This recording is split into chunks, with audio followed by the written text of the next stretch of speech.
Summer routines live or die by how easy they are, and honestly, if something takes too much effort, I'm out. That's why Groons is my go-to. It's my one daily pack of gummies covering my greens, vitamins, and minerals. Plus, it has 6 grams of prebiotic fiber, which is more than 2 cups of broccoli. No mixing powders, no giant pills, no hassle. I just rip open the pack and I'm done. They taste good and they make it easy to stay on top of my health, even when life gets busy. Save up to 52% with the code PODCAST at Groons.co. That's code PODCAST at GRUNS.co.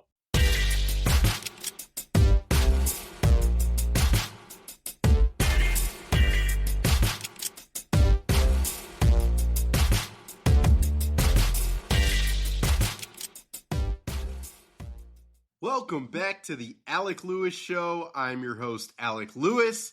This is episode 174, recording in the wee hours of Friday morning, June 5th, directly after the Vikings finished their 6th OTAs practice. It was just the second available to the media, so we'll bring you anything and everything that I wrote down in my notes down here from that practice on quarterback performance specifically. We will start there and we will go long there. We'll hit a couple thoughts about Nolan Teasley just a couple days after his press conference and Mark Wilf's press conference.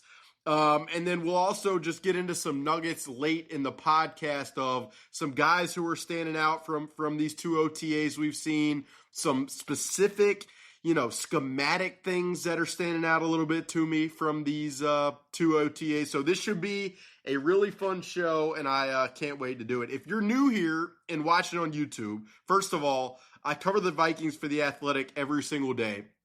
So if you want even more additional perspective, I'd head over to theathletic.com where we're stocked with stories. I wrote about the quarterback competition for Thursday afternoon.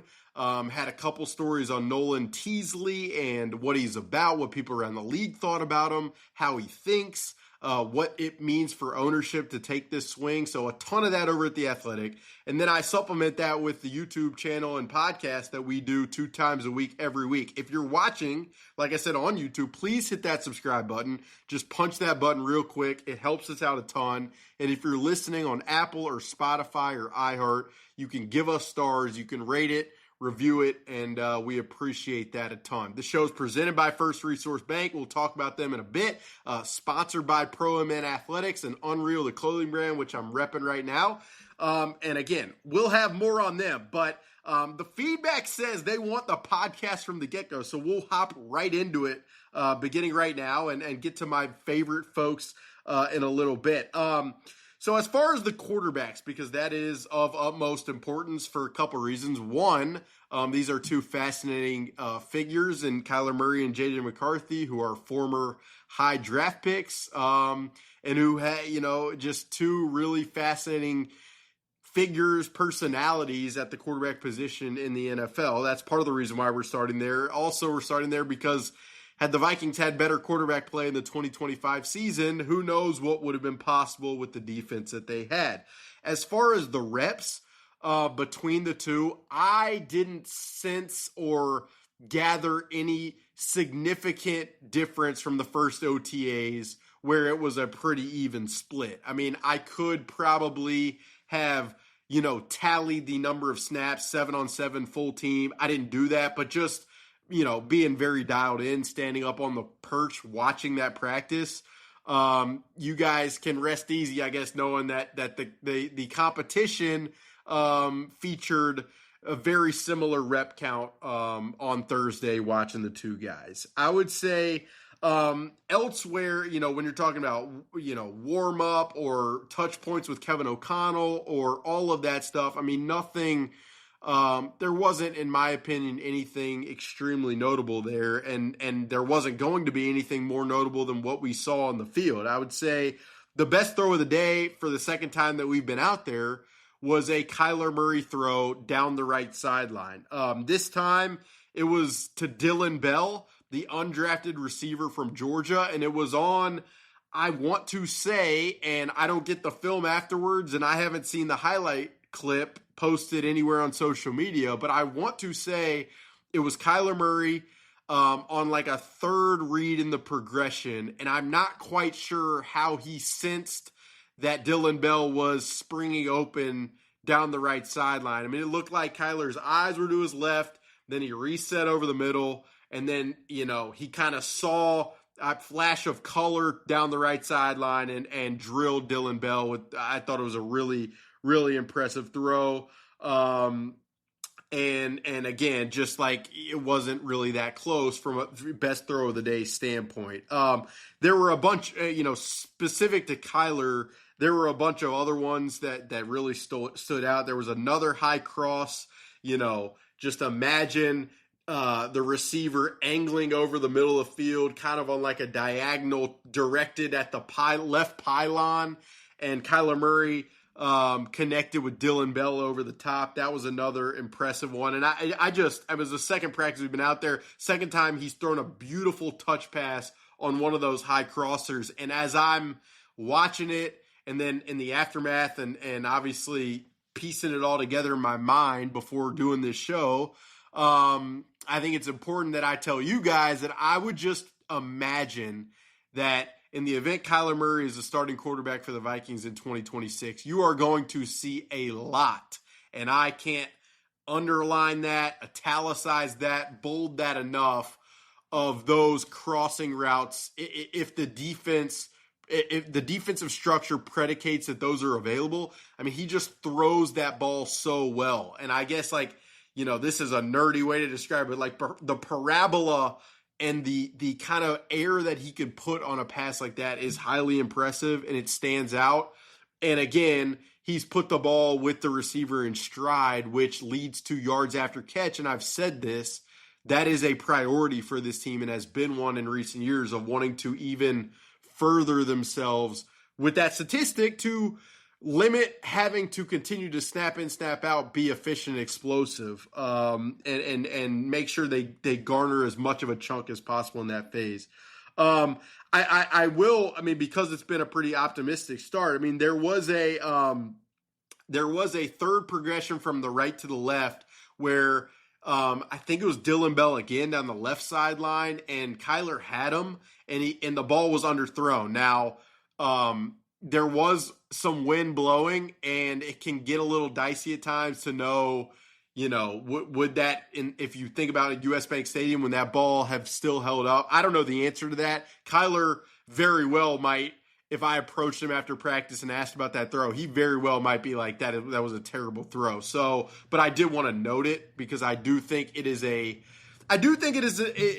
kind of a layer to, to that specific throw and to kind of some of the things that you see on the practice field every time we're out there. Like, you never know. Did the receiver break off his route at the exact rhythm and timing that they wanted? Did the receiver, cloud an area that otherwise would have been available that, instead of, for the quarterback, they didn't pull the trigger? Are they holding the ball because they can't see, or are they holding the ball because the receiver clouded a certain part of the field? Like, you're always playing that what if game, or knowing that it's a nuanced, evaluation when you're out there as a media member watching it. So I always think it's important to say, and I've never hid behind this, like, you got to take all of this with a grain of salt. Every detail that you watch as best, in my role, I watch as best as I possibly can to bring the most factual, objective viewpoint for you guys. But there are going to be things that I miss, and I don't get the practice tape to go through afterward, or to try to then use that practice tape to ask questions to try to figure out kind of the detail behind it. So that's the disconnect that is important to know and understand as you read these reports, as you see, social media posts, all aggregation, all of that stuff. That's just like something that I think is important to keep in mind. Kyler could hit a couple over the middle, kind of, I'd say balls with more velocity, where it was like Jay-Sean Jones, the receiver, coming over the middle, where it was Juwan Jennings coming over the middle. He hit a couple of those that were very impressive. I mean, there was even like late in the practice, they did kind of a walkthrough period, and he's just kind of lobbing a ball up, but you can see the touch, and you see the ball kind of eclipse the first level and land on the second level in front of, you would imagine, a safety being right there. So I mean, that part of his game, and Kevin O'Connell said it in his press conference on Thursday afternoon. He's like, the ability to hit all three levels of the field, the layering of the football, the anticipation. Like, Kyler has shown all of that stuff, and I don't think that should surprise anyone who knows that he's played 7 years. He's thrown for 3,500 yards in 4 different seasons.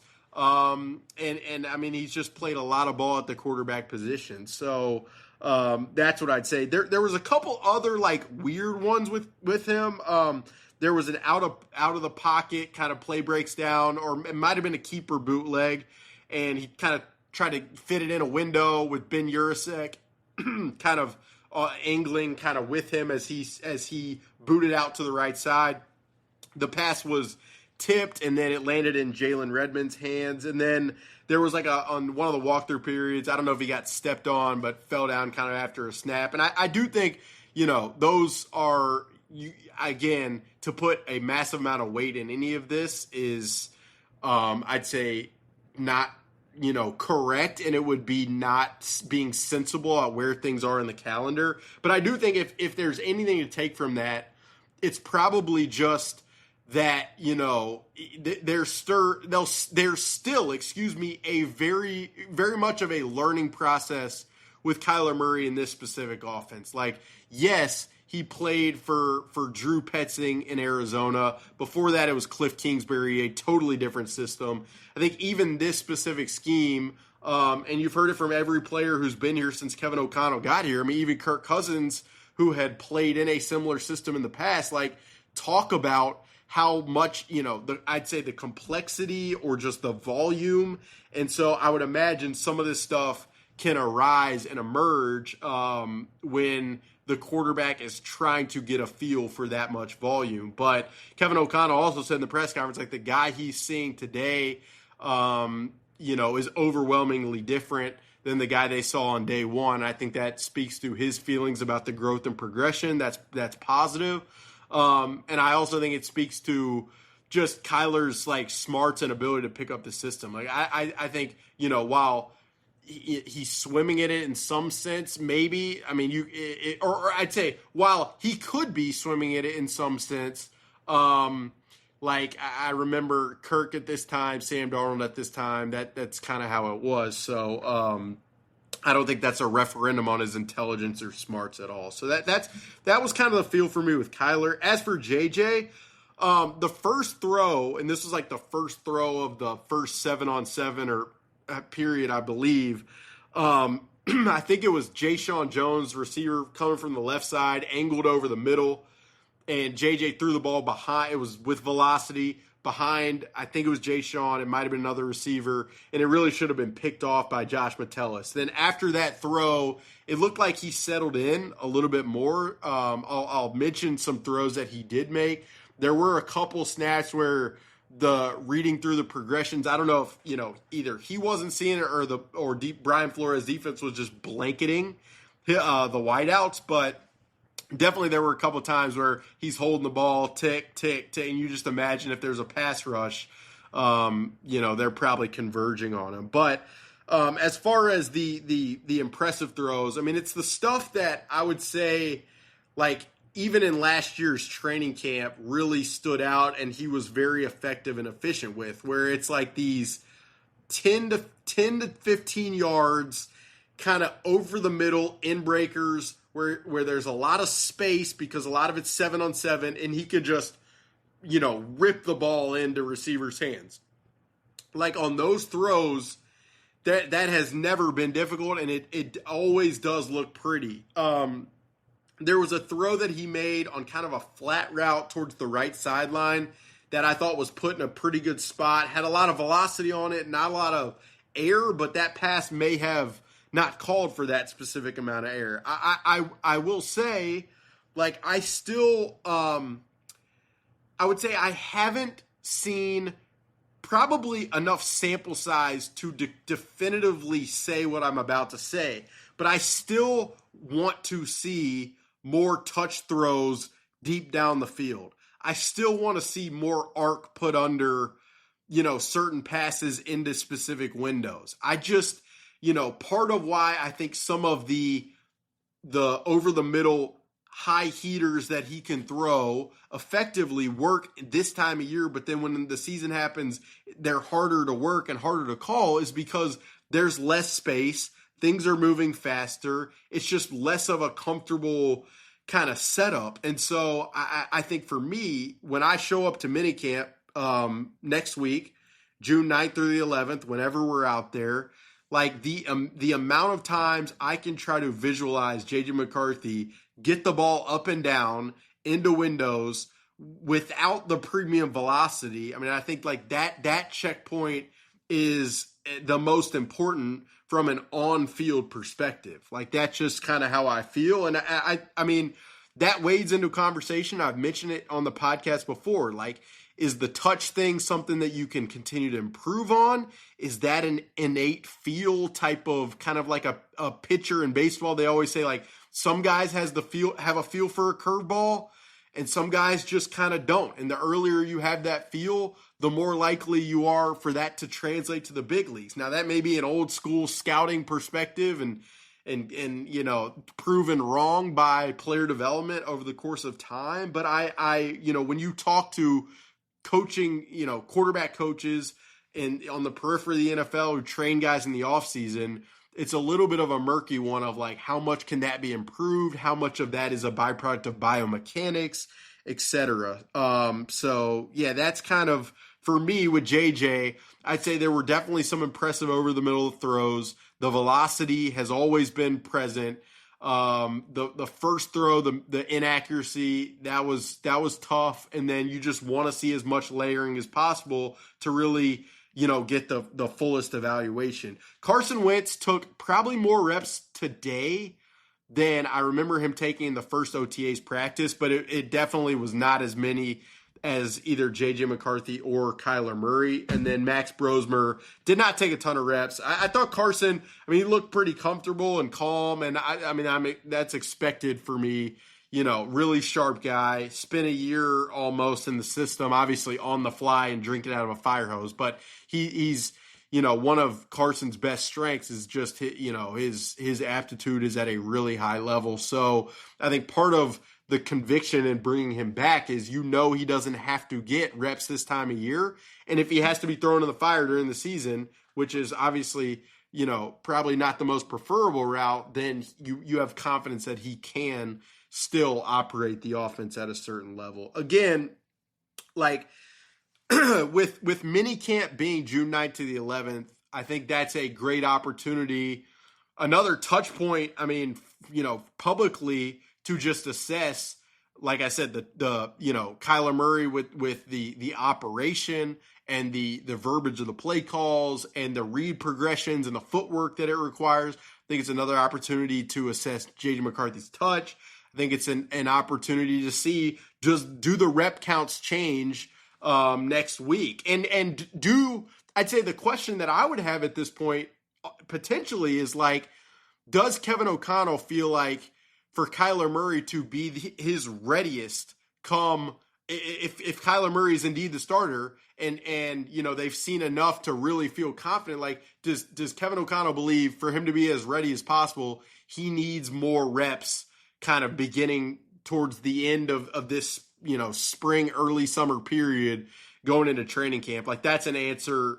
That's a question that an answer will obviously surface next week during minicamp. So looking forward to that. And I guess the question, to summarize is like, how set do the Vikings feel like they need to be in knowing who their guy is into training camp, or do they want to just take it full stop, true competition, 50-50 type framing, I would say, into training camp? So that one will be something that I will have a touch point on next week for sure. So I would stay tuned for that. In the meantime, let's first shout out some of my, the people who I revere for their support for this show, but also just what they've done here in the community. First Resource Bank is our presenting sponsor. I talk about them every show right at the very top. They're, the three guys running that thing, Tim Siegley, Aaron Siegley, and Charlie Anderson, they are really great people who are huge Vikings fans. They go to the games. They care about the community. And they've really tried to build, I would say, a banking platform with people and like connectors and probably just positivity is what I would say. And so it's been awesome to get to know those guys and get to answer questions about their Vikings fandom. It's also been awesome to use their online banking platform, being that they are a member FDIC bank. Like when I moved up here, you need a local bank. They've got branches everywhere that, sometimes you see them, sometimes you don't. But the ability to work with those guys has been awesome for my personal banking needs, and I think it would be for you guys' personal banking needs as well. And then Pro and Men Athletics, which three other guys, Kurt, Graham, and Tanner, they've known they've had a passion, I would say, for youth football development in Minnesota. And so they put together academies in the winter, spring, and summer. They put together different camps, different skills training workouts where they brought in, Tanner Morgan is a former Gophers quarterback and, develops that position at a really, really high level. And so they've also brought in O-line coaches and receivers coaches, et cetera, athletic training, strength and conditioning. So if you have kids who play football or friends whose kids play football, I just can't recommend what they're trying to do in lifting the tide for youth development of the sport that we all love here in Minnesota. I'd really recommend checking out Pro Men. And then Unreal, the clothing brand, I rep it every episode, whether it's a hoodie, whether it's pants, whether it's shorts. They've got it all. It's athleisure. It's really comfortable. And then in the fall, they've got limited edition Vikings hoodies that will make you look much cooler than I could ever imagine looking. So I'd say stay tuned in the fall for that. They've been an awesome partner for us as well. Some of you guys are probably like, all right, enough about the quarterback, man. Like, what are you doing? And I feel bad because as you know, as the people internally with the Vikings know, as the players know, as my friends and family knows, as much as I get why I have to write and talk about the quarterbacks, I love so much of everything else. I love writing about Damon Claiborne and the husband and wife who shepherded him to Wake Forest in the NFL. I love writing about the run game and scheme and all of that stuff. And so hopefully the more this thing, or the deeper this thing goes into the summer and fall, the more we can hit all the subjects that I really am passionate about and think are important for you guys to consider when the season begins. As far as Nolan Teasley, so his introductory press conference happened with Mark Wilf. I believe that was Wednesday. I thought Nolan was exactly how I expected him to be, where it is just direct. He has conviction in his processes. He has belief in his want to learn as much as possible and be curious. And he doesn't need to belabor any possible point. And there were, talking to people in Seattle, talking to people around the league, like that type of press conference was very much expected. And I don't think it's necessarily, I'm actually certain that it is probably a positive in terms of the confidence and just assuredness of what they're about to probably infuse from an infrastructure standpoint. I will say, because I don't want it to get lost, like there were multiple people who said to me, you might see him in the press conference. You might hear him, give interviews or talk like he did to Sports Management Worldwide at the Combine, and it won't reveal his wittiness. And I've had a couple people already be like, this dude is extremely funny when you get him in the right, probably, environment. So I would say for fans, I imagine that shows up over time, and I would just say to look for it. That's kind of what I'd say. But I thought the press conference was really good from his standpoint. I thought Mark Wilf, obviously the structure stuff, Mark Wilf got a little irked about, I felt like, but understandably, you've gone 20 years of constant questions of what the structure is going to be and who's making decisions and uncertainty around that. And 4 questions in a row probably gets to you, but he made it very clear. Like, Nolan Teasley and he will report directly to ownership, and he will have the final say on the 53-man.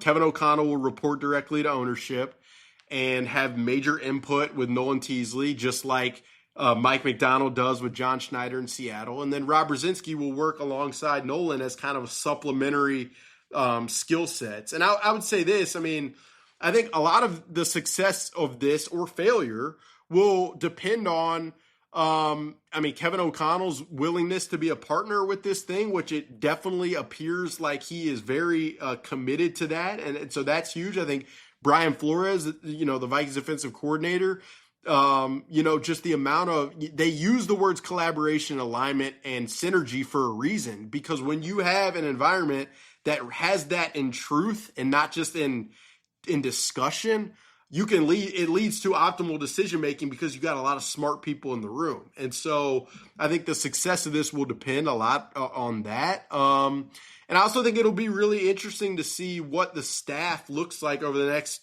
days, weeks, months. Like, that's as much as the question for me with J.J. McCarthy is like, what does the layering touch look like?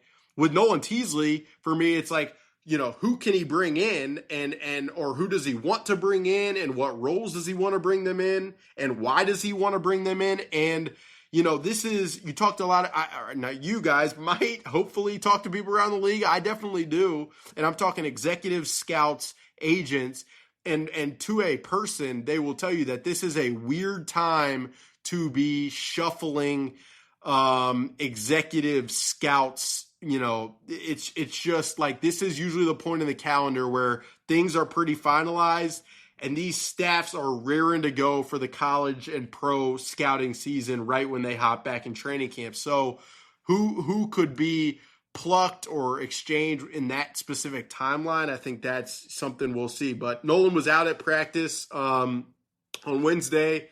Got a chance to talk to him, really enjoyed it, and just like really looking forward to hearing how he thinks, because you guys who have listened to the show know I'm fascinated by decision making, I'm fascinated by process, player development, all of it. So should be pretty fun over the course of time to bring you guys more insight there, and then a couple of the on-field nuggets that are probably of interest. So Caleb Banks didn't practice, not surprising at all.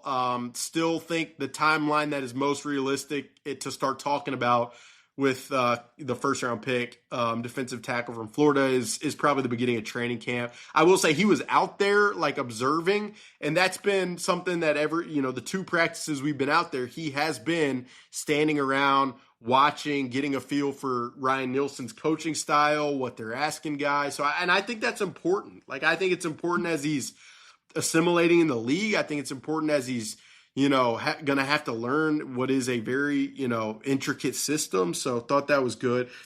Blake Cashman, who wasn't out there the first OTAs that the media was present today. He wasn't in uniform, or not uniform, but like, he wasn't within the team drills, and he had a wrap on his left hand. Didn't ask Kevin O'Connell about that. I imagine next week we'll get some kind of health update, but it was wrapped a little bit, and he was working on one of the side fields. I don't think it'd be anything that would extend much, well into this thing is what I would say. Christian Darrisaw was present, and he was really active, looked good, looked like he was really engaged. And I said this after the first OTAs, but there's no question in my mind, like at all whatsoever, that the offensive line has is practicing with a sense of urgency and kind of a direction that just is different. Now, again, as I said on the last time I talked about this, we will see whether or not that makes an impact come the fall. But I would be inclined to think that physicality, does translate. So looking forward to watching that. And like an addendum to that, there's been so much wide zone running the football, and you guys listening who aren't schematic experts and are curious of what that means. So the Vikings, I'd say over the course of the last 4 seasons under Kevin O'Connell, from a run game standpoint, it's been kind of a hodgepodge of schemes, which is understandable. You got to be able to attack defenses certain ways. So there was, gap schemes with pulling guards. There were, there's been inside zone, with double teams kind of in the interior. There's been duo, which is more of a vertical run with the running back presses internally and then can bounce it out. Wide zone, they've done a bunch of as well, but I'm not sure it's been like the bedrock of everything they do. And I would just say it's a run where, whether it's a toss or a stretch, the running back is kind of, headed toward the tight end position right next to the tackle. And then depending on how the defense flows over the top, it is incumbent upon the running back to read different holes and make specific cuts to get vertical. And it allows the offensive lineman to run off the ball. It's widely known as a scheme and a run style that offensive linemen really like. And so how they try to utilize that basic scheme with all of the types of pieces, your Josh Olivers, your Max Bredesons, I think that's going to be really, really interesting. Dylan Bell, who we talked about earlier, you guys probably, you started to probably notice, like, I was mentioning him a ton. Kyler was finding him a ton. That means he was open a ton. He didn't drop anything, which stood out to me. He's an undrafted player from Georgia, really highly touted. Georgia never quite he didn't have major production for Georgia. So, I'll be curious come the fall of training camp, like who's he mixing in with and how much is this just kind of a blip, but you have to mention him. Brian O'Neill was definitely present in all the O-line stuff, but not kind of participating in drills. I don't know, what the circumstances there, and it's a question probably to ask next week at minicamp, but it also could be tied to, contract discussions. Just wouldn't surprise me knowing his value and role with this team. A couple more things. James Pierre, their cornerback was mixing in a ton.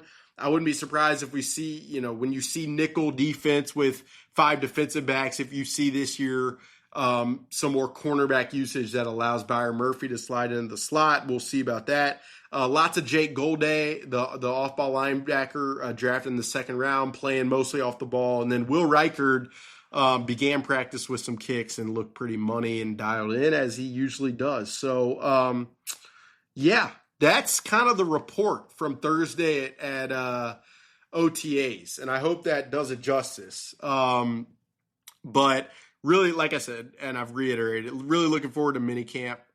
Should be fun, and then we'll quiet down a little bit for some off time here before we ramp back up. But thank you guys for being here. This is the Alec Lewis Show, episode 174. If you made it all this way, subscribe on YouTube. Hit the 5 stars on Apple or Spotify and give us a review. Support First Resource Bank. Please support Pro Men Athletics. Unreal, the clothing brand. Have a great weekend, and we will talk to you